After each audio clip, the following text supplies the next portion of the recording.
today is my updated foundation routine as well as a review on the Maybelline Superstay liquid foundation. So here it is right here, and it comes in a nice glass bottle and it has a white cap, and it claims to withstand heat, sweat, and humidity.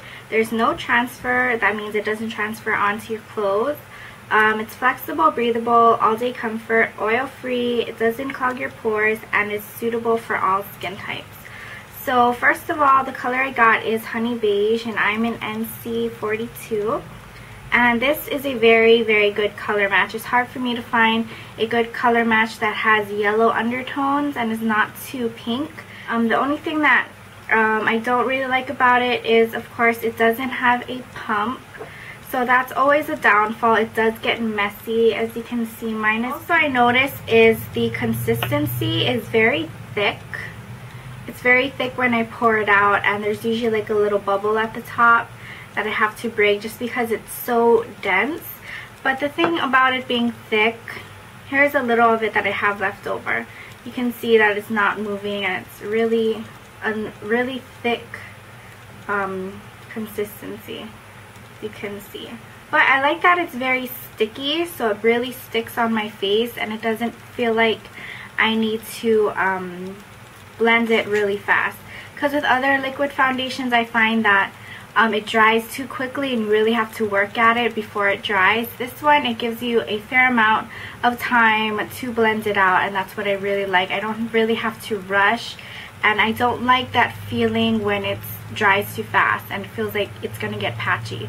This is very blendable, so that's another reason why I love this foundation. As for the staying power, of course I do not wear this for the 24 hours that it says that it could last, but I would say it does last from 6 to 8 hours, and that's probably the longest I would even have it on. But any longer than that, I'm pretty sure it'll stay. As for SPF, there's no SPF, and people think that's a downfall, but I really think that is a good thing, because I know a lot of foundation companies are trying to put SPF in everything for protection from the sun, and it's beneficial to your skin. But the only thing is, with flash photography, a lot of foundations can have that white cast and it just doesn't look good at all in pictures. So this has no white cast whatsoever, which is why this has to be the best foundation for me, because no one wants to have that white cast in pictures and make it look like you have a mask on. So this, again, is a good color match, easy to blend. It does stay very long, and there's no SPF, so there's no white cast. So I think that's why this is a really good foundation for like the nighttime, for flash photography. If you know you're going to be out taking pictures and you want a really nice flawless look, I suggest getting this one. As for the finish, it is not dewy. I think the texture would be more of a matte texture, or maybe more of a satin texture than a dewy texture. As for the coverage of this foundation, it's very medium to full coverage. Like I said, it's very thick and it's very pigmented, so you really don't need a lot. So if you put a light layer, you'll get medium coverage right away, and if you put a second layer, that'll be your full coverage.